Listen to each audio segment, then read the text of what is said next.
Apat na suspect sa human trafficking ang inaresto sa Palawan dahil sa pagtangkang magpuslit ng 13 Pilipino sa Malaysia para magtrabaho sa scam hub. Kaugnay naman sa nangyaring pag-atake ng Israel sa Qatar, nakipag-ugnay ang Department of Migrant Workers sa mga Pilipino roon para matiyak ang kanilang kaligtasan. May unang balita si Bam Alegre. Nakabalik na mula Qatar si Secretary Hans Leo Kakdak ng Department of Migrant Workers matapos ang pulong sa Qatari Labor Ministry. Habang papunta ang flight niya noon sa Qatar, nangyari ang pag-atake ng Israel sa Doha. Pasasalamat na ligtas ang Philippine Embassy at Migrant Workers Office personnel at property. Maraming salamat kay Ambassador Boy Melicor kasi medyo malapit-lapit. I think nasa balita naman na nandun sa residential diplomatic area yung pagsabog, nayanig daw yung building na kinilalagyan niya. But ligtas naman ang lahat.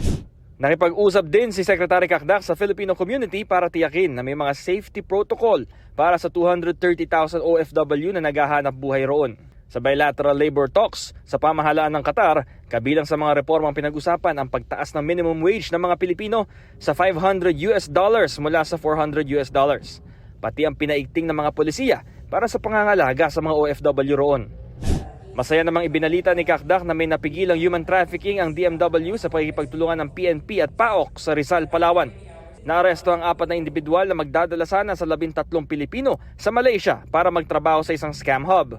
Hindi na raw umubra ang pagdaan sa mga backdoor sa Mindanao dahil bantay sarado na ito ng mga otoridad. Mga kababayan natin, pakaalala na lang, purely online, inakyat sa bundok, binababa sa lancha, ay pahiwatig at kalahati na yun na illegal recruitment at human trafficking na yun. Umatras na po kayo sa lalong maagang panahon.